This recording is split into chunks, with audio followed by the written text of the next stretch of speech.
I'd like to kick off the panel here.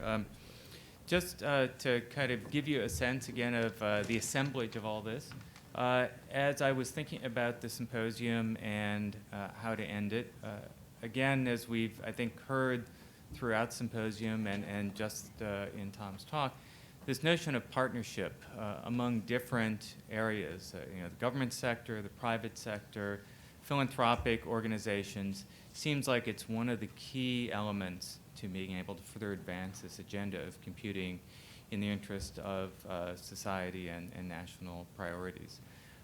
So with that in mind, I thought it would be interesting to put a panel together that represented those sectors and who could speak a little bit to some ideas of partnership models. And so with that in mind, I've got a panel of 4 here who will do just short presentations. I hope I told you guys 15 minutes to talk about a few ideas from their perspectives. Let me just briefly introduce all of them in the interest of time and also because there's no chair for me to sit in up here anyway. I'll introduce them all, I'll press play, and we will see how this goes. So first, Dr. Jim Kurose. So Dr. Kurose is the Assistant Director for Computers and Information Science and Engineering at the National Science Foundation. He's on leave from the University of Massachusetts Amherst, where he's a distinguished professor in the College of Information and Computer Sciences. Next, we'll have Dr. Keith Marzullo. So Dr. Marzullo is the Director of the Federal Networking Information Technology Research and Development, NITRD, if you heard that acronym before, National Coordination Office. He also serves as the co-chair of the NITRD Subcommittee of the National Science and Technology Council Committee on Technology, where he oversees operations and activities of the NITRD program. Keith was also formerly a deputy director within the SIS division at NSF, so he has been both on the NSF side of things and also active in NITRD. And he was a faculty member at the University of California, San Diego prior to that. Chris Mentzel is currently a program director at the Moore Foundation. He runs the Data-Driven Discovery Initiative, and so he will be talking about ideas coming more from the philanthropic side of things. And last but not least, I guess in alphabetical order, Gil Vandentop is here in his role as part of the SRC, the Silicon Research Corporation management team, where he serves as the executive director of STARnet, so representing a model of industry collaboration. So without further ado, what I'd like to do now is to turn the podium over to Jim for his talk, and then, as I said, I'll let you guys sequence through, and then I'll come back up once we're done. Jim. Great, thanks. Just make the slides go forward here.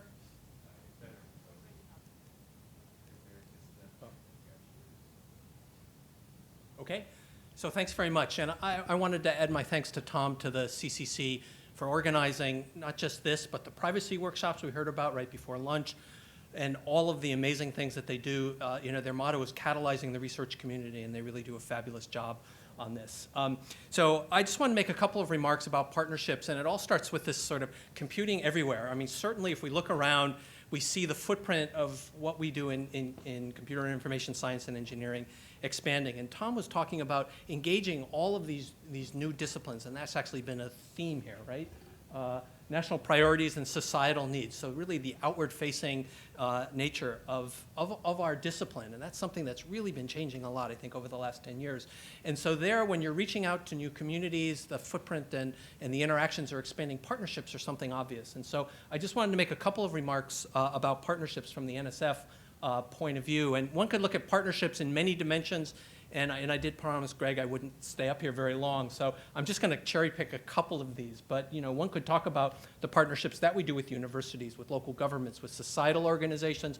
I want to focus on international, federal, and industry, and mostly on industry. And this is just to say, let me start off just by saying with international that at NSF we do a lot of international partnerships. So Gadir, I think you were the one who brought up the issue of collaborating with folks in Europe, but really we have lots of research programs, collaborative research programs that really span the globe, collaborative research in neurosciences with Germany, France, and Israel. Actually, with Israel, we now have a program where our core programs, these are the core fundamental programs in theory and CCF, you could submit simultaneously to the BSF in Israel and at the same time to the National Science Foundation. We have collaborations with Germany and then a whole list of other more specific collaborations on topics internationally with other science agencies across the globe. Tom mentioned the collaborations that NSF has in the area of cyber-physical systems. So there you see we collaborate with DHS, DOT, NASA, NIH, USDA, and so maybe some collaborations that you might not have thought of right out of the box, but again, other agencies that NSF and NSF-funded researchers and researchers funded by these agencies are now collaborating together. The National Robotics Initiative entering its 5th year. Let me say another shout out to the CCC for really helping get the NRI started, and so lots of collaborations there. The NRI collaboratively supported by NSF and DARPA, NASA, NIH, USDA, and DOE. Smart and Connected Communities was talked about yesterday, Smart and Connected Health, Tom mentioned.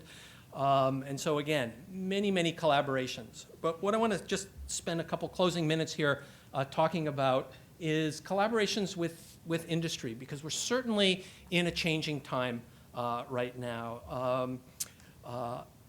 Our federal budget at NSF is modestly increasing. Some people say that's the new doubling, right? So it's going up, but modestly. And the footprint of the field is expanding. And industry is certainly a segment where there's lots of possibilities for collaboration. We can go into more of this in the question and answers because we have folks from industry here. Let me just say that it is incredibly important that there's varying emphasis from different companies take very different views about research collaborations. Industry has assets, data, infrastructure also, engagement with eyeballs at the end that could be very important for our research community.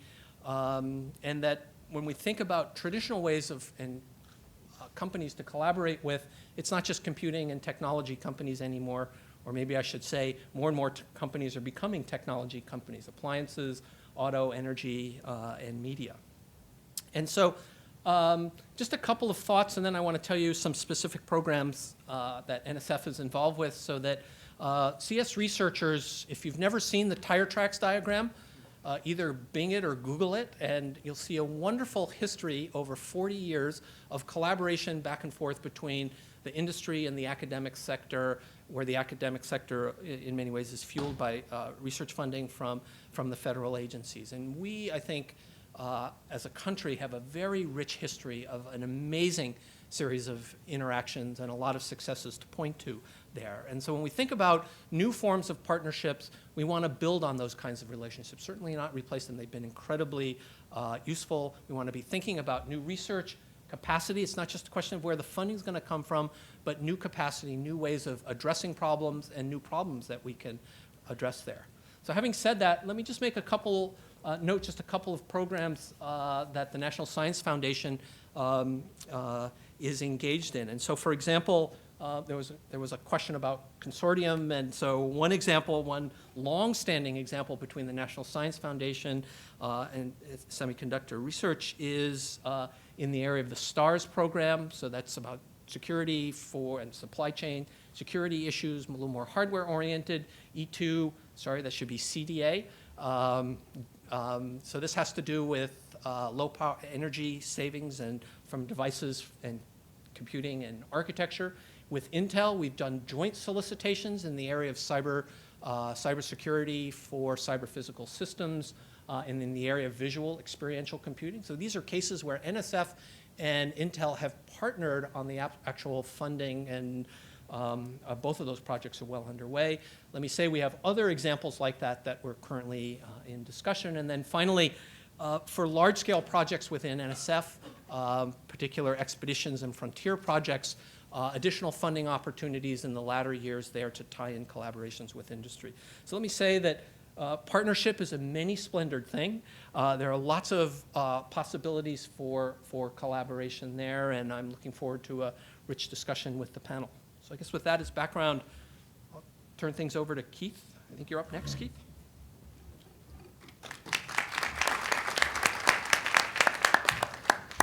Thank you, Jim. And I'm going to do the same thing Jim does. I'm going to see if this works. Not quite. There it is. Okay. So what I'd like to do is talk about another aspect of partnerships, one that Jim has already touched on, but I'll focus on a little bit more. This is partnerships with communities. In some sense, it's a reprise of the very first session we had when we talked about smart cities, and we had a discussion about what is going on in the IoT and smart city space, how we engage our communities. We heard about NSF's work in smart cities, connecting communities, for example. I'm first going to start with an observation that when we think about smart cities, connected communities, actually the thing to be thinking about is the metropolitan statistical areas. There's 388 of these in the United States. And these are interesting. By the way, I didn't come up with this observation. This is due to Brian Katz and Leslie Bradley, I think. I forget what Ms. Bradley's first name is. They're at the Brookings Institution, and this is based from a book they published a couple of years ago. And their observation was it's at the metropolitan statistical areas where there's a tremendous amount of innovation going on. And also furthering economics, furthering job creation, infrastructure. And that's because, unlike maybe what's going on in Washington, D.C., they actually have to get things solved. And there's a collection of mayors, business, labor leaders, educators, and philanthropists who are doing all their hard work to move things forward. It's kind of a network approach for each of these areas. They point out that in terms of assets, they have a conglomeration of assets, common labor markets, commuter sheds. Of these 388 areas, that's 84% of the population in the United States and 91% of the GDP. If you just stick with the top 100, which is the ones I showed the beginning and end of that, you end up with, I think it's 3/4 of the population, 4/5 of the GDP. So these are a good area to be engaging with in terms of trying to reach the community where you can actually have an impact. Now, I encourage you to read the book by Katz and Bradley. They have a lot of good observations in it. One of the observations, which I'll touch back on again, is what we really need to do, we being the federal government, is put more money into the hands of these metropolitan statistical areas, as you can imagine. I'm actually going to come back to that because it's actually a good idea. But the federal government has been trying to do things already and trying to reach out to these kinds of areas. NIST, we heard about from Sakwu Ri yesterday with the Global Cities Team Challenge, has been doing some tremendously good ways of partnering industry, academics, metropolitan areas to be doing actually these fairly low-cost operational prototypes of a whole host of smart city applications. And this has all been by basically bringing stakeholders together and getting this to work. It's been an amazing thing, and I encourage you to look at the projects that they've been funding over the years. Similarly, NSF has approached this in a somewhat different way. They have defined what they have called big data hubs. These are regional hubs. There are 4 of them scattered across the United States regionally. And so, for example, the Southeast Hub has as part of their mandate issues of coast water management, because that's a concern of the Southeast, while the Midwest Hub has a call, among other things, of agriculture. So they have tried to do something larger in statistical metropolitan areas, but ways to be able to support the needs of regional areas, which can hopefully move things together more quickly, giving them some kind of autonomy. Department of Transportation has what they call the Smart Cities Challenge. This is a very exciting thing. It's $40 million, which will go to one city or one group. Then there's a $10 million match with, I forget the foundation, it's the guy at Microsoft. This is looking at ways to integrate smart vehicle technology, like autonomous vehicles, into the city, making a full-fledged part of their infrastructure. They announced their finalists just on March 12th. You can see that actually, if you were looking at Sakwu Ri and many of the cities that have been funding, many of these are very tech-forward cities: Portland, Oregon, San Francisco, of course, Austin, Columbus, Kansas City, Denver, and Pittsburgh. Another thing that has gone on is Department of Homeland Security has opened up a Silicon Valley office. This is the Directorate of Science Technology. This is a way where they can try to take advantage of the abilities and the talents that are in that region to be able to solve problems that DHS needs to have solved more quickly. So they're doing this in a very low-cost way. They're able to put out a call on the street and make a decision whether to fund someone within a day, a very short period of time. This is unheard of under the normal rules that we use. And they've started doing this in the area of cybersecurity for Internet of Things. And they're already talking about, thinking about replicating this in other cities as well for different kinds of talents. Finally, there are lots of other efforts, Department of Energy, EPA, the Census, Department of Commerce, Economic Development Administration. There are a lot of ways that the various agencies in the federal government are finding ways to interact, get more deeply involved in the communities, and leverage the values that are there. As again, I pointed out to Katz and Bradley, they really think we should be increasing federal funding to areas so they can direct that money to solve particular problems. Again, this is something that big data recognize, that there are regional issues with big data. So are there ways to allow the decision of where to advance or what to be able to advance be made more regionally? There are consortia approaches that have been developed. I imagine we're going to hear a little bit about that. Metro Lab Network is one that Tom just mentioned. The meeting is today. I didn't know that. I wish I could have been there, but I'm glad I'm here. This is a very exciting thing that's built on the successful Metro Lab that was done at Carnegie Mellon, which involves bringing in foundations and the technology being developed by CMU to, in this case, they started with traffic. Envision America, City Digital, we heard a little bit of that from Charlie Catlett, the Dallas Innovation Alliance. These are all examples where the cities themselves or consortia within the cities have been working to fund the kind of partnerships that can be done with communities. Finally, I just want to make one other point, which actually ties in with what Tom was saying. I really like that quote. Let me get started saying that information technology for forwarding societal goods and addressing societal challenges. I think that's a wonderful way of thinking what can be done with these partnerships with the communities. I think Carter Hogley, the fellow from Johns Hopkins, made a really good point yesterday when he was saying that the kinds of problems we should be thinking about should be those that have a strong need to be solved by the communities themselves. Quite often, this may not be necessarily terribly tech forward. A good example of this is the 5D Smart San Francisco 2030 District Project. That's a tongue twister. This is a project out of the Global Cities Team Challenge being done in San Francisco, where they're looking at ways to visualize the energy being used in buildings, and then make this available to everyone as a kind of platform, so that other people who are working in this regional area, it's basically North of Market area, to be able to find ways to improve the energy in their own buildings as well. So they've concentrated not only on the kind of technology and control aspects, but also the way to present information to the people who need to know it so that they can build on each other's successes. It's a really great idea. It's being leveraged a lot by this 5D smart technology, which 5Ds are three spatial dimensions for the time dimension and the data dimension as a way of visualization. So it's really focusing on visualization. Finally, I think there are other things that we should be thinking about as a community which are even less tech forward. I've been recently reading the work by Lori Gilman. She was at OSTP, I think, in 2013, looking at participative budgeting, which is a method of building trust and democracy by having citizens involved in deciding how dollars are spent. I know people in computer science and social computing are involved in this area. It's part of what computer science does. It isn't terribly high tech. There are clearly tools you can use to help visualization, simulation, of course. There are issues also of security and privacy. But it really is a question of finding ways to have citizens get more involved in the way their cities are being run, therefore increasing a sense of democracy.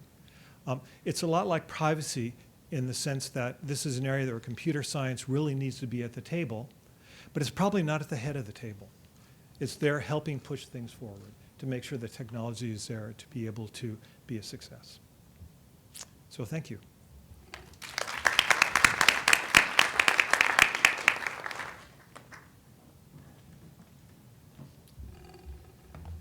Well, my name is Chris Mentzel. I'm with the Gordon and Betty Moore Foundation.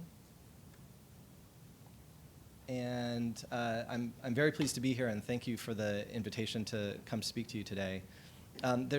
Just to give the punchline away at the beginning, there's really two things that I want to communicate. One is that partnerships include institutional partnerships, but also we should talk about individuals partnering with each other, and we'll talk about that in the next couple minutes. And the other is that societal needs, national priorities should include basic research, that fundamental science is important for society, and data science for social good could also be considered, science could be considered a social good and should be considered a social good. Now, why am I saying this? And with the Moore Foundation, we have 4 major program areas. One of them is the science program, which focuses on fundamental discovery in the natural sciences. Within this program, there are initiatives, certain clusters of activity for some period of time, budgeted for some amount of money. The Data-Driven Discovery Initiative, which I lead, is one of them, but we also have a big telescope being built, a condensed matter physics program, a marine microbiology program, but all really focused on fundamental natural sciences. The Data-Driven Discovery program I'll be talking about in a second, but I wanted to put this up here because many private philanthropies are organized in kind of similar ways. They'll have areas of interest, usually mission-driven in some way, and then within those areas they focus in a particular way, and this theme will come back. For data-driven discovery, we think about funding and supporting the practice, people, and institutions in data-driven science, and these are specifically the data-driven efforts that forward the natural sciences. So while we do support computer science and statistics, it's generally in partnership with natural scientists and the work that they're doing. So that's who I am and where I come from, but before we get any further, we've got to talk about data science just for a little bit. And if you're like me, and you're tracking this over the years, you knew that in about 2014, data science was heading towards this hype peak. We thought maybe we would see the end of it by now. We would stop talking about it by now. And of course, that's not true. In 2015, suddenly data science has its own hype curve, and it's fully embedded now. And of course, this is thanks to Gartner, but I think we can all agree that data science is this term that just won't go away. Love it or hate it, we're going to be with it for a while. In 2012, it wasn't, when I started the Data-Driven Discovery Initiative, it wasn't clear where data science was, so we called it Data-Driven Discovery, but I'll kind of use the terms interchangeably. I assert that we don't quite know what data science is yet, and that's a good thing, that we shouldn't rush to call it a new discipline, to call it a new fourth paradigm, to call it anything in particular, but that we should explore the space of uncertainty about what data science is, because it's actually very rich. It's starting a lot of very helpful conversations and a lot of really interesting initiatives. I also assert that it's probably a better term than big data for a variety of reasons. So it's a useful term. And for us in the sciences, what I assert is that data science is at this intersection, and this is borrowed from Drew Conway's depiction of what data science is. So this combination of different domains of research, different domains of expertise, and that combination is the place where we're seeing kind of the best results in harnessing data. What I find interesting about this and thinking about data science within the natural sciences is that we see folks coming from all different quadrants or all different areas. So we see statisticians who are getting very computational and engaging in biological or physical sciences. We see, the direction of interest towards the center from all directions.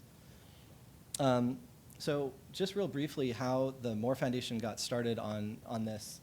And again, this is to model what a lot of foundations, a lot of private foundations will do, some exploratory work in the early years, meaning some early grants to explore what funding in this space might be, a development of a more strategic approach for investing in this, and a launch of a longer-term initiative, which includes actually funding projects sometime after launch. It takes some time to put out calls and the like. So this is the general arc for any initiative, really, but for DDD, this is what we did.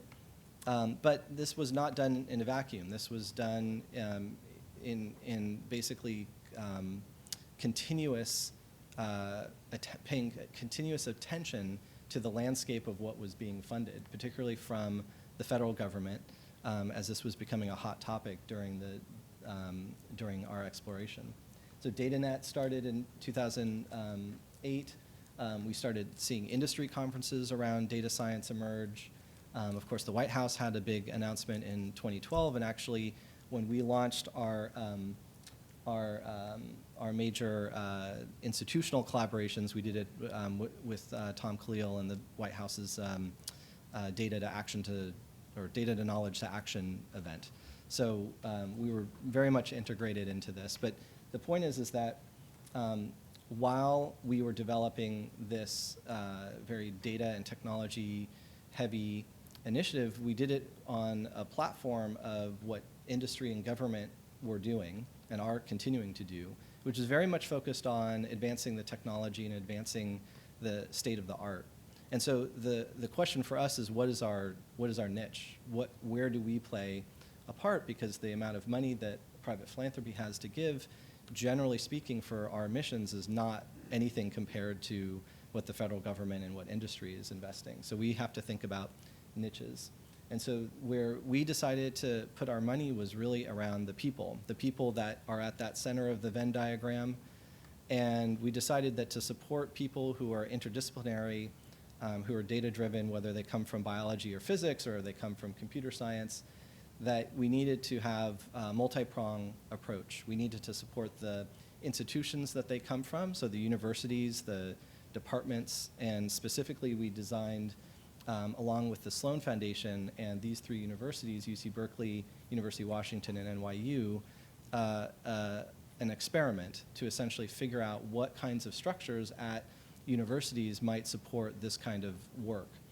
And so that's 50% of what we fund. We've also decided to fund the people themselves, and so we have 5-year-long investigator awards to individuals at universities across the US, and these are people from computer science, like Chris Ray at Stanford, but also Titus Brown at UC Davis, who's a metagenomicist.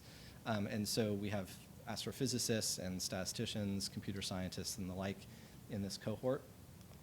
And then the last amount is what we're currently investing in, which are smaller scale projects that are centered around practices, and these are also hopefully familiar to you.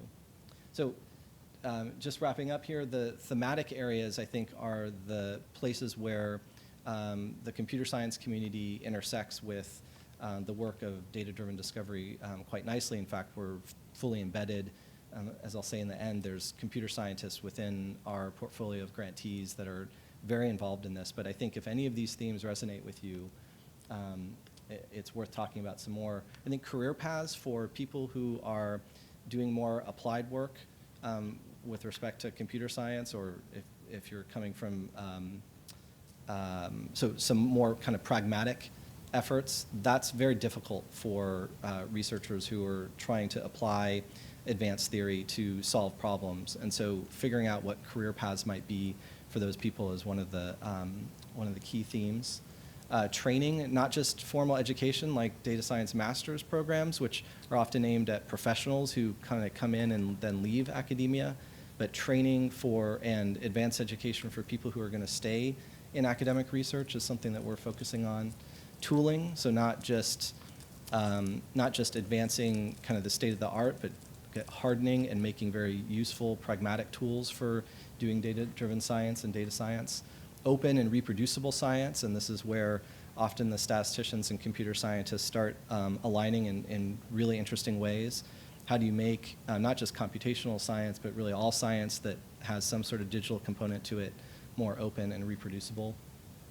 The intellectual and physical space for partnership and collaboration is something that we're very intentional about. And finally, we're working with social scientists to actually look at this emerging, whatever you call it, data science field, data science paradigm, and learning a lot about what's happening here. Finally, there's method development, and I think this ties in nicely with tooling, and this is probably where much of your work is centered. So new methods, state-of-the-art work, and translating that into practice at the for the natural sciences.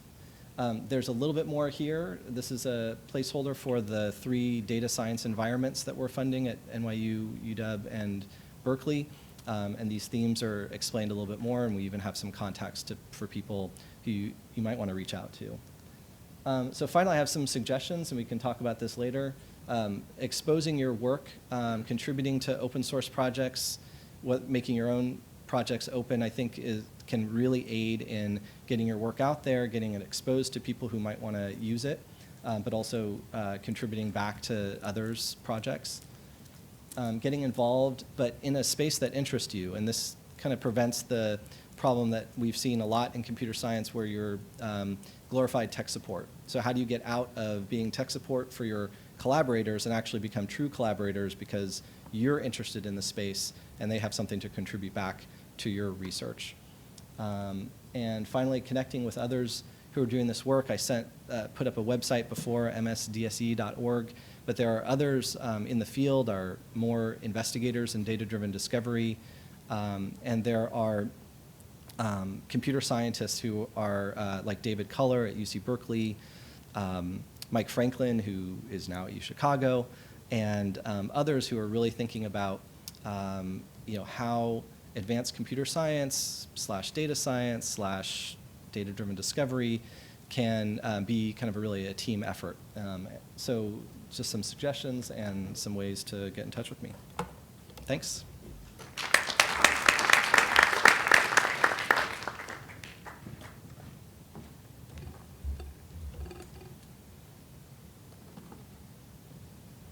Hi, I'm Gil Vandentop.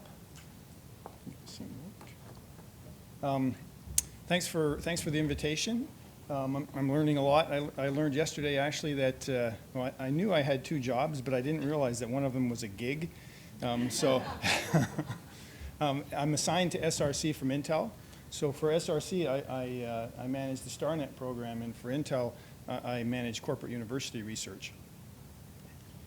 So I'm giving the perspective from both of these positions, and really what I want to communicate is a collaboration model that Intel believes works very well, and that's sort of embodied by the STARnet program and other programs at SRC.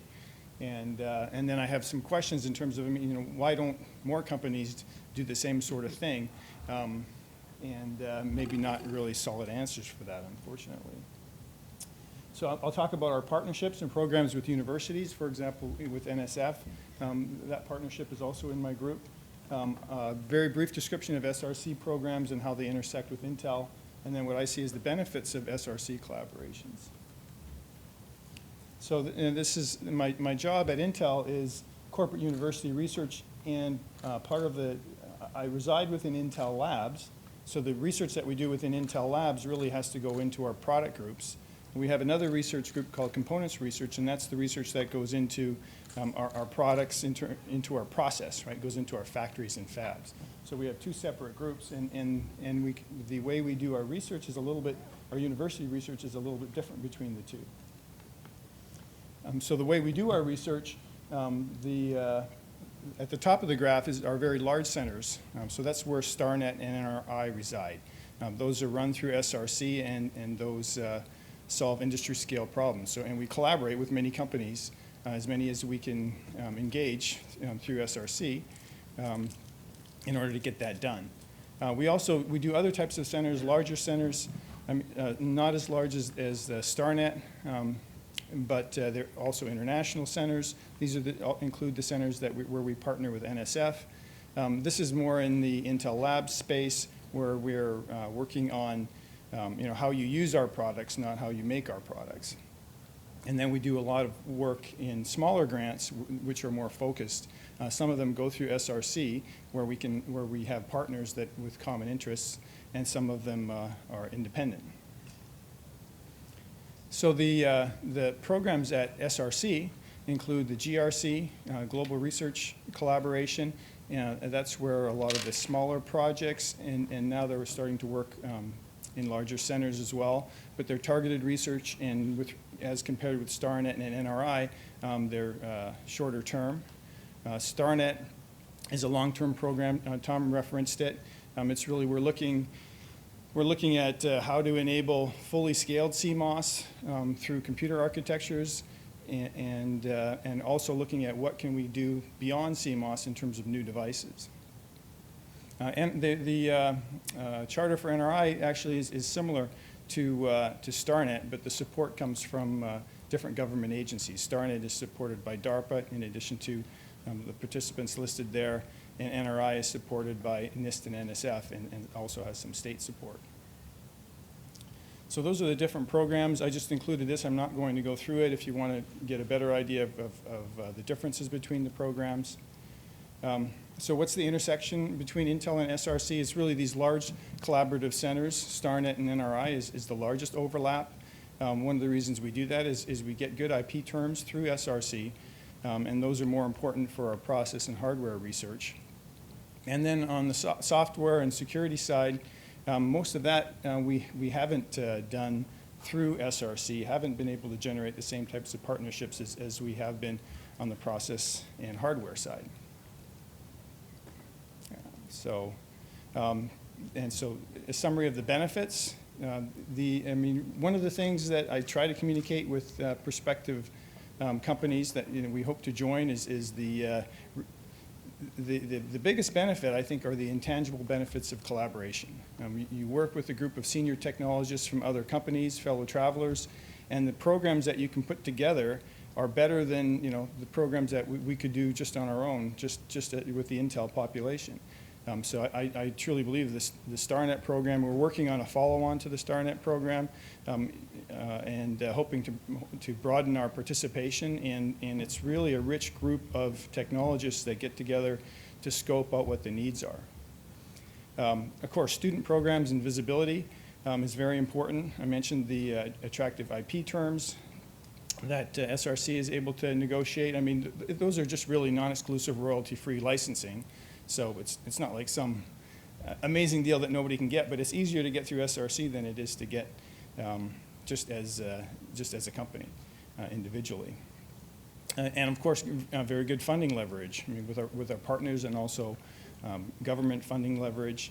The other piece of it is, the public-private partnership expertise. So that this rich group of technologists that I'm talking about, also include the government participants who provide, again, a different perspective that we don't necessarily get internally. And the leverage makes the whole system pretty cost-effective, and SRC does a pretty cost-effective job at managing these university programs.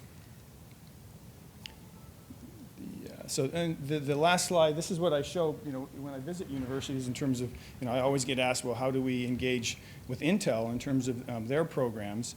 And that piece is pretty straightforward, right? If they're SRC programs like STARnet, SRC puts out calls, and those are visible, and they put out calls jointly with the government organizations.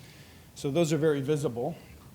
The larger centers, which are the yellow circles, those are the Intel-specific programs. Those are not as easy, right? You kind of have to get tapped on the shoulder for those. We decide what we want to do, and we send calls out to a specific group of researchers that we think are the most competitive, and then we do the selection. But then at the bottom, all the smaller projects that we do with individual researchers, that's really a relationship with the engineers in the company, and those things come from the bottom up. So that's so that part I understand. The part that I don't understand, that I'd like to maybe get some feedback from the discussion group as well, is companies, I forget who mentioned it, but Google, Apple, Uber, Facebook, right? We haven't been able to engage them. And the reason for that, I'm not really sure about. I mean, I think part of the reason is that they don't have to do it, right? They have enough money to do their own research. They haven't had experience with the benefits of the model, which aren't as easy to communicate by PowerPoint as if you sit in the room and engage with that group. And that's how we're recruiting for the follow-on to STARnet. But I don't have an answer to that question. They really haven't seen the need to engage at the same level. For the semiconductor industry, and we started because we saw the need, I mean, way back when we were worried about the business moving offshore and the US companies losing their edge. And now we're worried about the end of Moore's Law and what devices will follow on and how do we keep our business healthy, right? So we really feel the need. We think the problems are too hard to solve on our own, and we can do better long-range research with the universities together with our competitors and our fellow travelers, so that part is easy. I think that's it for me. We can move into the discussion. Thank you.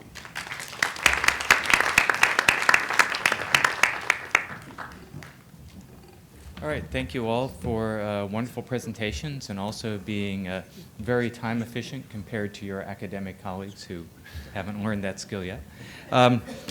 So maybe just to kick off the discussion a bit, and then I'd invite the audience to participate. So, it's clear that there are a number of partnerships already afoot. It's not like people haven't started to explore different ways to combine public and private, philanthropic, private and public, or even try to advance a particular area or direction through partnerships. But I'm just curious from your experiences, where do you see the biggest barriers? So for example, Tom said, well, academia is not the swiftest to react to new trends. So is it that the academic community isn't perhaps moving as quickly as it might? Or is it more institutional barriers, IP, for example, between companies? I'd just be curious from your own perspectives where you've seen the friction develop when you started to see an idea or an opportunity, or somebody's come to you with an idea or an opportunity, but you maybe haven't been able to capitalize it for some reason. Now, if anybody wants to jump in quickly, or... Sure. There's a lot of barriers. I mean, some are fairly generic. So incentives are different for different types of say, researchers. So I'm in the research space. We're talking about biologists versus physicists versus computer scientists versus statisticians. And what's important for one group is not necessarily important for the other. And so even if you're, say, both concerned, two parties or multiple parties are all concerned about, say, advancing biological research. Actually, let's take a concrete example. We saw in our kind of in our search for data science environments, we spoke to a lot of people, and some of them in the astrophysics community are doing some really interesting computer science. In fact, publishing or presenting at conferences, getting papers into conferences, which means nothing to the astrophysics community.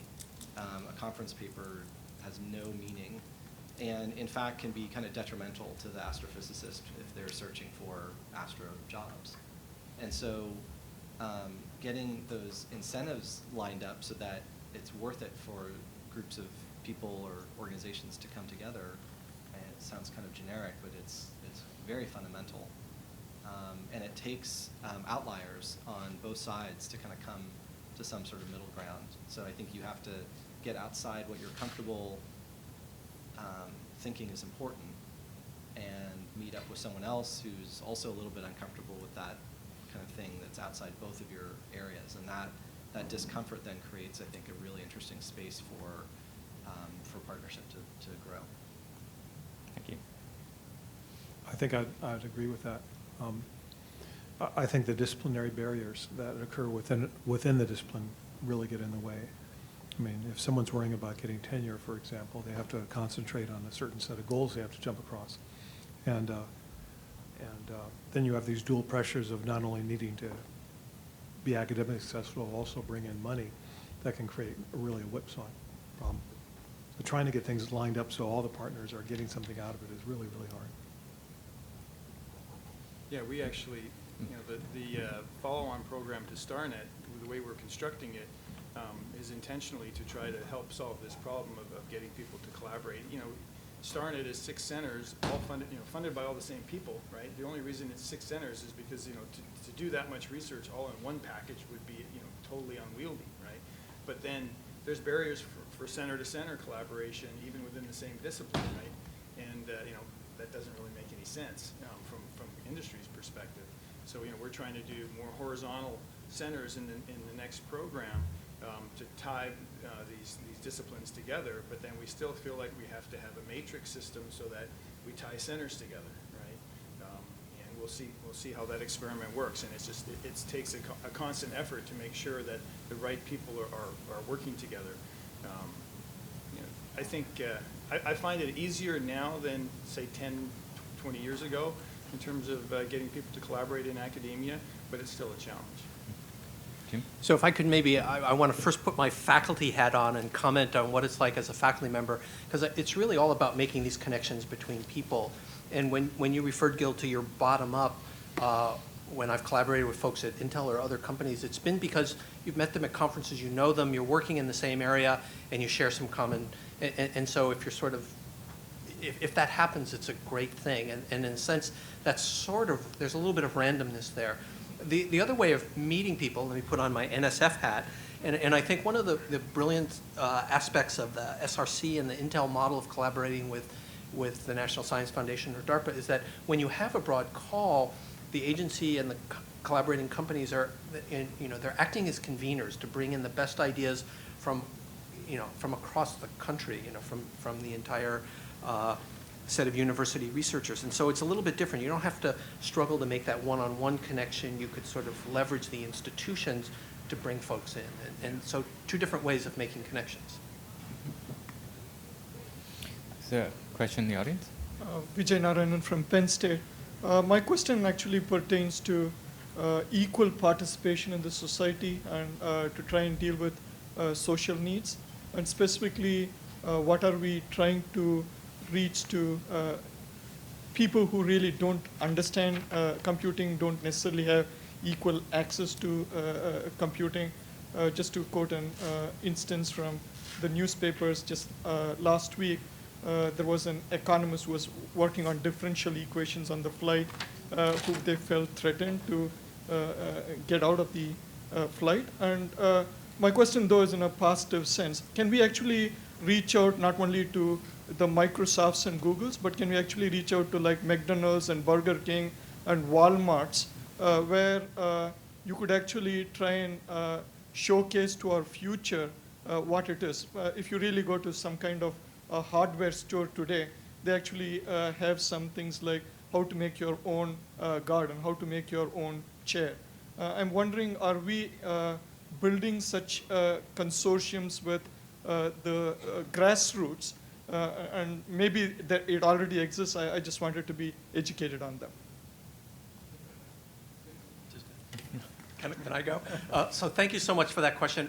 It was interesting to me. We really talked primarily about research relationships here, and I wanted to talk. I mean, you brought up a much broader and a much even deeper question, and so I wanted to say a couple things about education in particular. So if you think about partnerships around education, and you think about the National Initiative on Computer Science for All, so it says specifically there for all. Has everybody heard about Computer Science for All?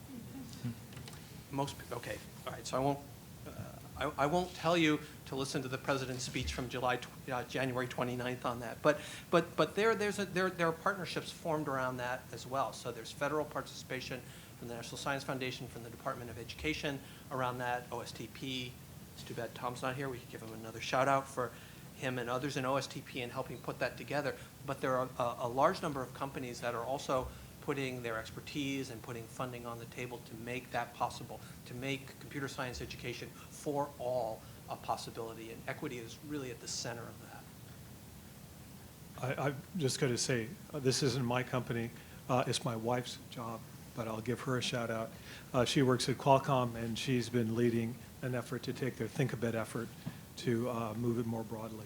It's basically getting young students, sort of like the Hour of Code, except applied to robotics maker kinds of things. So the students are being exposed to actually creating these rather cool robotic things. Again, I think companies have a huge role in trying to step up and engage the population. Sampath Kannan, I'm from the University of the Economist, who has kicked off the plane, University of Pennsylvania. And I had a question about the community government partnership that Keith talked about. So NSF, when it funds research, is always wanting to fund the best ideas. There's a certain elitism, even though we're trying to broaden participation. And I think that's a good thing. I mean, obviously, we want the best research to go forward. But when it comes to forming partnerships with communities, I don't know if that elitism is justified. It seems a little bit wrong to me. So the idea that we are funding the most tech-forward cities, so the Smart City Initiative, why not, that seems to risk exacerbating the digital divide. Why not fund the not-so-tech-forward cities and let them leapfrog? Or are there constraints that make that difficult to do? Or do we trust that the best ideas will be tried out in these tech-forward cities and duplicated in the other cities later on? And is there money for that? So, Sampath, that's a great question. And I'm just going to pick a little bit on your use of best, because you are you're equating best and tech forward. And I think that's the key, that in the case of the Department of Transportation challenge, that clearly is going to be a tech-driven initiative, because that's what they're really focusing on. But I know there are other parts of the federal government that defines best in different ways, including reaching out to say HUD in its definition of communities that need help, and communities that have demonstrated ability to move in that space. So I think probably trying to broaden those efforts, get better partnerships across the federal government in terms of smart cities, and engaging more than just the NITRD agencies is a great idea. And I can tell you it's such a great idea that I didn't have it. There are other people within the NITRD community that are actually pushing that. Yeah, so that was a great question, Sampath, and the first remark I'd make is that at NSF we call it smart connected communities, not smart and connected cities, because communities include cities, but it's not just cities that are important. And I think the answer to your question really the heart of the answer lies at the issue of agency mission, right? So that you do need to work with communities, I think, that are able to execute on what the particular goal is of what the particular project is. And there are different, I think different agencies will have a different take because they have a different mission. And so I just echo what Keith says. Yes, we do need to look out beyond the NITRD agencies, because there the focus is primarily on R&D. I mean, that's what the R&D is for.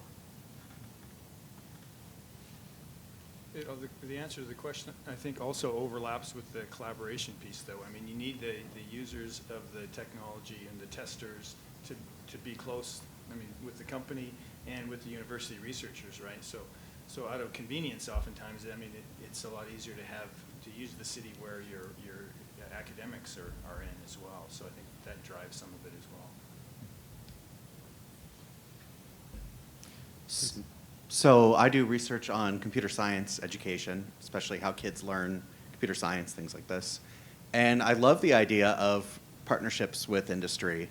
But what I've found repeatedly, and what many of my colleagues have found repeatedly, is that industry research funding is actually completely uninterested in what we do. They'll talk a game about, we need to increase diversity, but then they read proposals and you get review after review back. And I'm not just talking about my experience.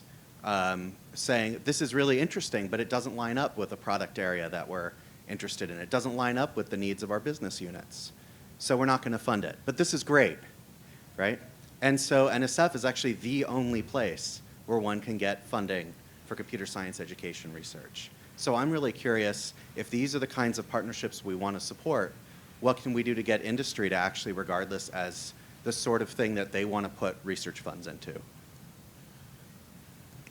So I guess maybe the first thing I would say is that in computer science for all, there is a very strong research component to that, right? And so it's not just let's undertake these activities, but let's understand which activities, which curricular frameworks, what the outcomes are. And so there's a very strong evaluation and research component, and that companies are involved with that. So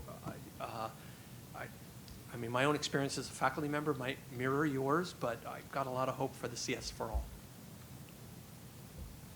I guess I just have a question back, which is why would they?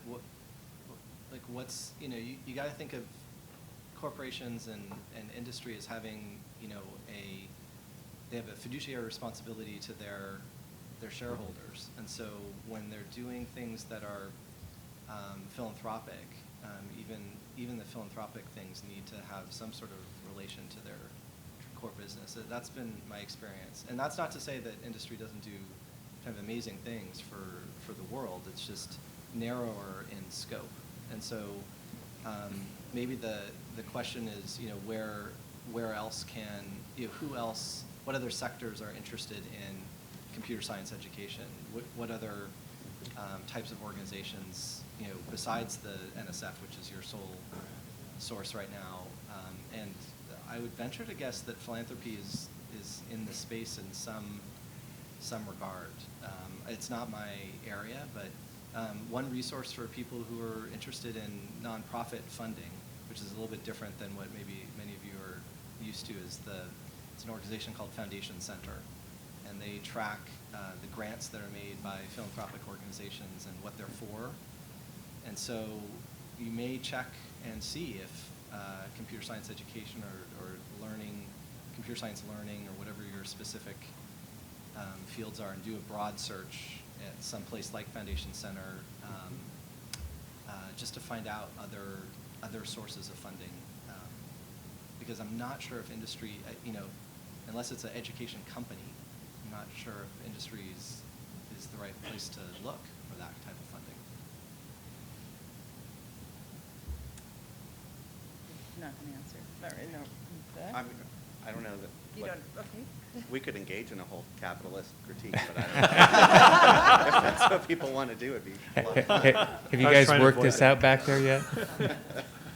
Okay, I want to go back to down history. Alex Wellerstein from Stevens Institute of Technology presented a paper on the Manhattan Project, and they wanted to build a bomb, and they somehow built, you know, a great urgency around it, and all the scientists and thousands of workers collectively engaged in innovation. And once the bomb was built, innovation was done, so they all bailed. And they had to maintain the bomb, and there was nobody to either maintain it, physically speaking, and they actually needed innovation to think about how to maintain the bomb. The reason I say this is not to propose that we build a bomb, but to learn from history. So I'm just wondering how we can do funding so that we think about maintenance, especially in privacy research where I come from. One of the issues we have is that PhD students will work on great privacy tools, nobody maintains them. If the professor is very dedicated, they will do it on their own time. In most cases, it will be shut down. I know people who are, you know, running basically over their weekend systems that they've built. How can we systematically build maintenance as like part of innovation with research funding? Thanks. So the issue of sustainability, I mean, especially when you think of it in terms of cyber infrastructure, is an incredibly tough question. And so a lot of times when people think about sustainability, you think about hardware refresh, right? But the point you just brought up is that software and the sustainability of people, right? If you're working with 3-year grants and, you know, you're putting on my faculty hat, you know, you're in your second year, you're worried about writing your next grant. And so that's a very hard way to maintain either software or people, right? And so I guess there's a couple of solutions that I see are potential. One is to think about longer-term funding cycles for projects that tend to be a little bit more infrastructure-oriented like that, because then you've got longer-term for sustainability. You know, the other issue is that when there are resources that become important for the research community, then that's something that NSF can think about in terms of programs to support, whether it be tools or data or something like that, that provides that, you know, that where people vote with their feet, and there's a large community that really needs that. So I think those are two avenues forward. I think you do have to think about what's the use. I mean, putting my NSF hat on, you have to think about what's the use of that, right? So if the use is going to be for scientific research, then yes, look at funding agencies for support for those kinds of things. If it's for people to use in general, I'm not Do quite tech sure where transfer. one looks for support for that. Yeah, well, that's, for people who want to use it, I mean, to me, that means that there's companies that want to sell it, right? So then, I mean, the academic needs to do the tech transfer and then not worry about it, right? I mean, it should be the company that takes it It on may not at be that point. sales, right. It may be broader than just trying to actually monetize it. I think this is really a case where you want to be an entrepreneur, but the entrepreneur may not be the classic one in terms of trying to make $1 billion, right? You may want to still do something like a 5 forces analysis to understand what the competition is, to be able to see what kind of service you're providing, then figure out how to get enough to be able to make it work and say at a nonprofit level. But yeah, it's a kind of thing that I've struggled a lot thinking about this data, and I think the only way I can see through this is to try to engage people, think about it as an entrepreneur, who wants to invest in this, who is the competition, and then build up a group of people who can advocate for this, either by paying directly into it or setting up a public-private partnership. It's a heavy lift.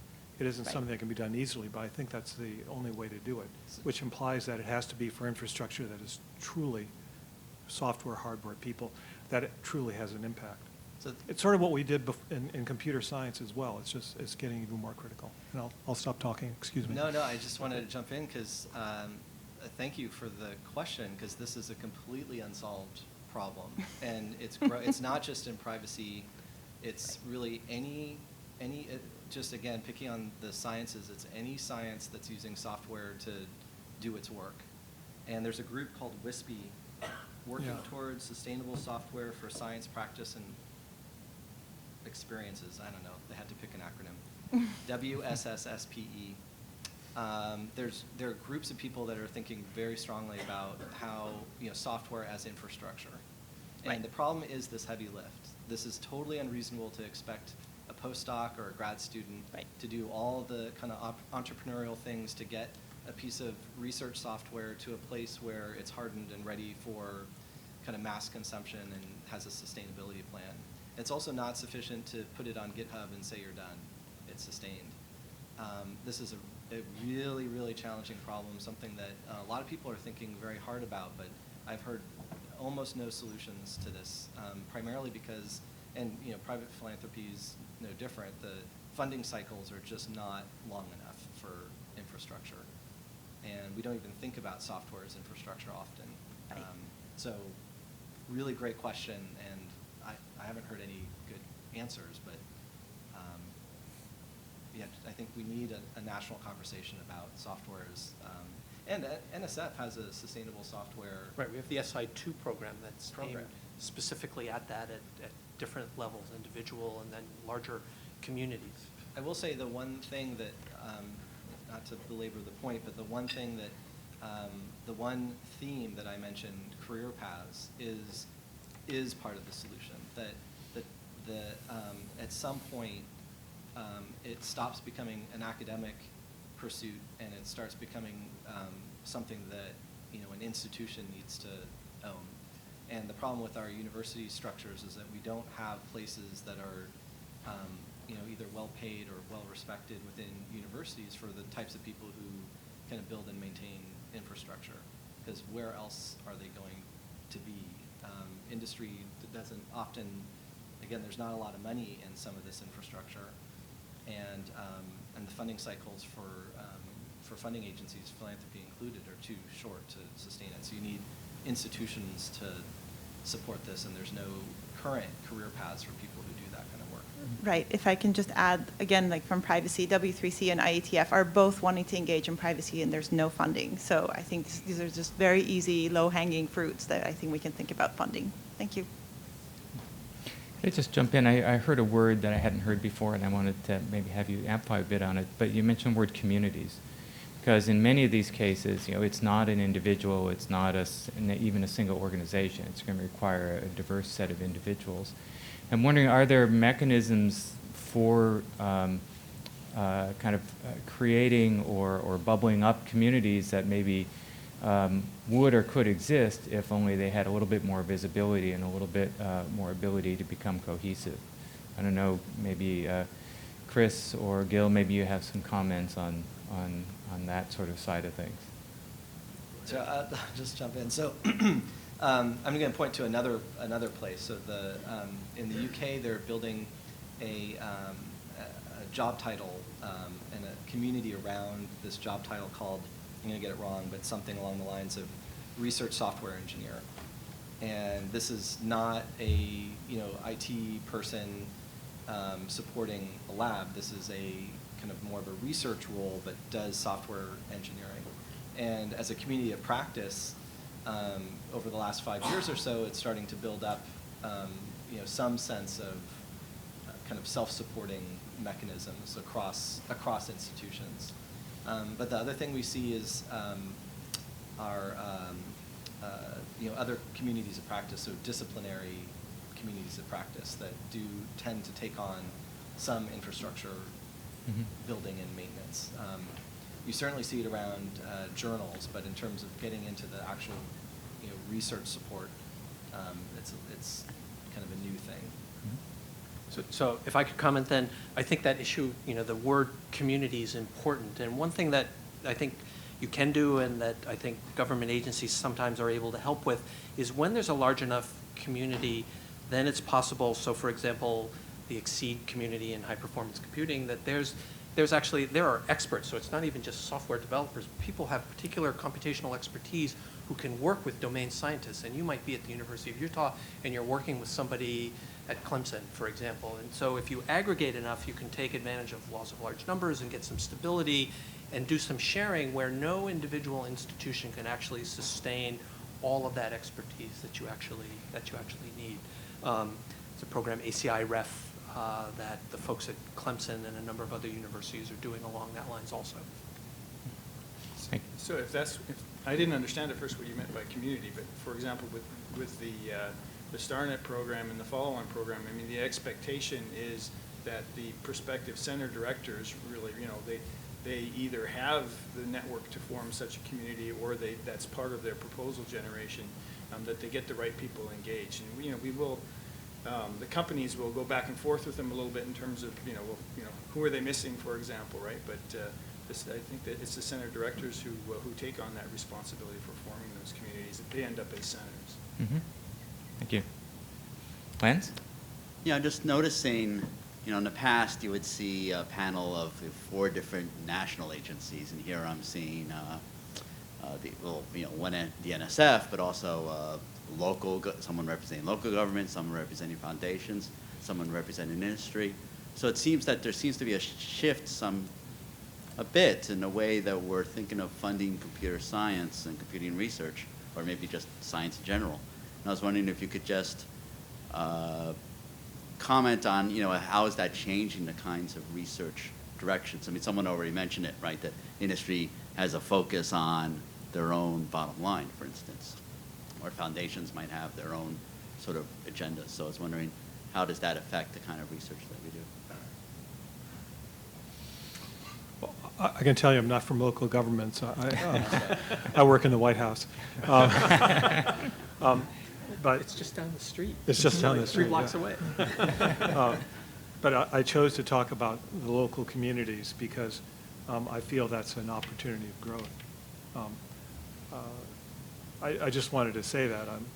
I think the federal government is still interested in funding foundational computer science research. I think the person to talk to is sitting to my right. Well, I would say that the government is interested in funding foundational research in computer science, and the NSF budget has had modest increases, and as Tom Khalil mentioned, there really is bipartisan support for computing research. So in many ways, things are good that way. I will say that, and you can find this on page 7 of the 2016 NSF budget, that 83% of computer science research that goes, federally funded computer science academic research, comes through the National Science Foundation.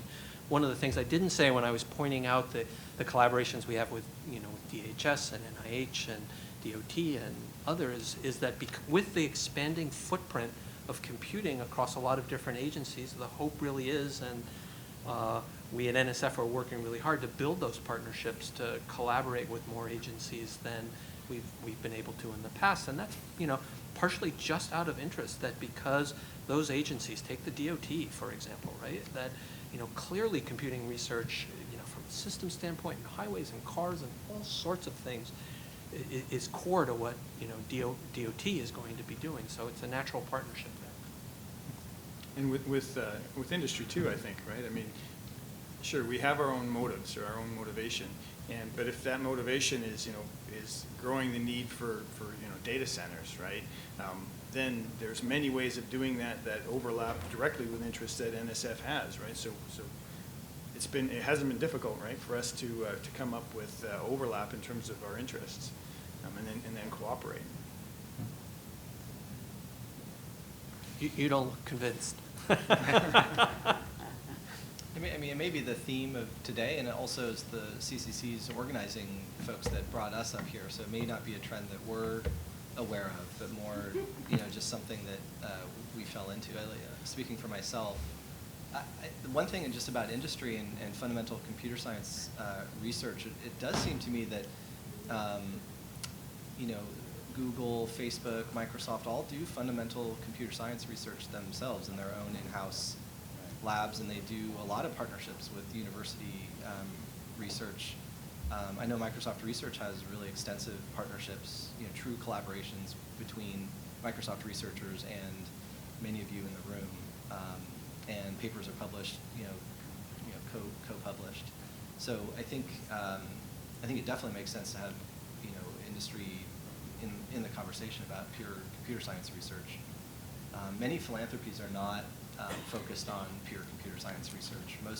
Most, and you know, actually, Moore Foundation's unusual in its science focus because we don't focus on biomedical research. But most private philanthropy that funds research is doing biomedical research, or more specifically, is doing disease research. And it's often because the high net worth individual is, you know, concerned about that particular disease. I mean, this is just, the stats play out like that. And so the number of foundations that are worried about fundamental research, period, computer science or otherwise, is very small.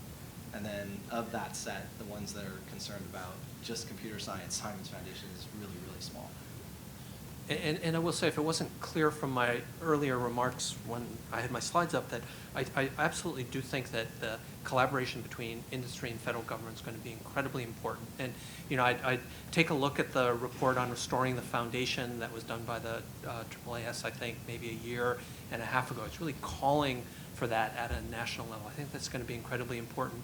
There's also a CCC report that's coming out in the near term on the future of computing research, industry, academic collaboration. So I know Brent Halpern was on that, and Beth, you were on that too, and Helen. So I think a draft is already out, and I think it's also going to point to the importance of that. And the National Strategic Computing Initiative has just come out. It certainly calls for an importance and investment in foundational computer science in the area of high-performance computing. Please. Kevin Croston, Syracuse University. I'm going back to the previous topic on sustainability, since there don't seem to be any answers. And one of the successful examples that occurred to me was archive.org, that transitioned from being a server in somebody's office at Los Alamos to a community-supported resource. And in that case, they actually do have some foundation funding, but they also have basically sort of a national public radio model of users contributing. Sorry? Yeah, and a large chunk from the host institution. But just as we have NSF programs that help transition results of NSF research to industry, it occurred to me that there might be an interesting role for small planning grants to try to build that kind of community capacity where you'd be trying to transition to some kind of community support. Because right now, when that happens, it's more or less on the back of the investigator, and as people pointed out, it is this very large lift. It may be that, you know, small amounts of investment in bringing a community together, planning that kind of sustainability, lining up who the users would be and what kind of support could actually pay off. I mean, that's a really good point, and I'd go even one step further and maybe say that even learning from each other about what the experience, you know, what the paths forward might be and what the pitfalls are. I mean, one of the things that, you know, through the I-Corps program, you know, there's this notion of, well, you should be able to take your, you know, your research innovation and, you know, understand what it means to be an entrepreneur there. Maybe there's a role there for software sustainability and, you know, what it takes to take your software that you've built in a research environment and make it bulletproof and make it production ready. Great idea. Well, yes, I'm going to pop a bubble in what you just said, because Archive is a great success, but it's in no way completely sustainable. In fact, there was a Wired article, I think today, that came out and talking about some of the challenges that Archive is having. It's getting major philanthropic support. It gets membership support from libraries, but it's not out of the woods, and it needs a tech overhaul like no one's business. But there's another example. The Jupyter Notebooks, which used to be called IPython Notebooks, is also pointed out often as a kind of success of a kind of something that came out of research, is now becoming a fundamental infrastructure for a lot of different types of computational work. But it has philanthropic support from the Moore Foundation, from Sloan, from Helmsley, from others. Lots of industry engagement from Microsoft and Google. But it's by no means out of the woods in terms of what IPython Notebook or Jupyter Notebook looks like 5 years hence. So even the most successful projects that we can point to don't have a clear long-term sustainability model. And so again, it's even when you're successful, there's still major challenges. It's really, I think, a call for all of us to start thinking about this carefully. A lot of the technologies and resources that we count on for our work, Archive, Jupyter, other things, are which maybe has a slightly better model, but still not a solved problem. So needs some big brains on that. Okay, maybe I could just ask one final question, just kind of thoughts from your side. So in academia, I think there's certainly a kind of a bottom-up model where people seek out collaboration because they see their interesting and exciting research themes at the boundary of something that they're doing and someone that they've run into. I'm just curious, are there mechanisms from your perspective across the public-private and philanthropic, government organizations to actually come together and talk about potential high priority areas and mechanisms to actually fund those areas? And is that something we need? Is it something that's already in place and takes place? Is there more that we could do there? Is your question, is there a national conversation or a place for national conversation for what are areas that are so important that it just demands government, industry come together but within this sort of ecosystem that would actually fund computing research related to those areas. So bringing together philanthropy, private sector, and government sector. Do those meetings take place? I'd actually hold a mirror up to this room and say that this is actually a great example. And when I think about some of the interdisciplinary computing-related activities that I've seen happen that bring communities together, a lot of it's come, honestly, from the CCC. Think about the brain workshop for CCC as well. So, NSF is there are workshops that are many workshops sponsored by NSF. Some of the ones I just mentioned have been sponsored by NSF, but it really takes leadership within the community to sort of say, this is something that we want to do, and the organizers, like the organizers of this workshop, to bring it together to make it happen. Mm-hmm. Yeah. I don't think they work top down. Yeah. Yeah, I don't see any barriers there either. We're limited by dollars, right? The relationships between engineers within the company and academics, they're healthy, and if an engineer at Intel, for example, has an idea and they know someone who's interested in working in that area, I get stacks of those, right? And we just have to choose the best. And if there isn't a good relationship, there's no way it's going to get funded, right? But you don't usually see those. Mm-hmm. So I don't really see. We don't really work with philanthropic organizations. We expect to pay for our own research. I don't think we could ask for money from philanthropic organizations. We don't, anyways. Well, yeah, you can always ask. But I think that it happens informally. more often than, say, some sort of formal cabal meeting in a room in DC somewhere. But what my experience has been that we meet, informally, we talk about things, but there's no top-down, we're all agreeing, industry, government agencies and private philanthropy, what we're going to do. I think the White House has been very good at convening around certain topical areas, and certainly has a big enough tent to kind of fit everyone in and bump us up against each other. But mostly we're meeting at interest areas, so conferences or workshops that are of interest to that particular industry, that particular philanthropy, or that particular agency, and that seems to be working okay. But I guess maybe the question out to everyone else is more coordination needed? Because there are certain advantages to having an uncoordinated ecosystem of funding rather than kind of centrally planned funding. And we probably want some balance of it, but do we need more coordination? I'd be interested to know. All right. I was just going to one thing. The National Coordination Office, NITRD, runs interagency working groups where we try to do a lot of bottom-up activities to help the agencies inform OSTP priorities that they have. This thing gets translated into priorities coming back down in that's sausage making, but that's a process. But we are trying to create more kinds of meetings that involve people, open meetings where they can come and join us, and we're going to continue to do that.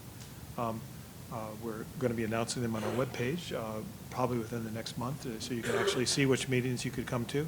We're going to be standing up a group in the area of big data in terms of making data available, to have more advice coming in from outside. So stay tuned.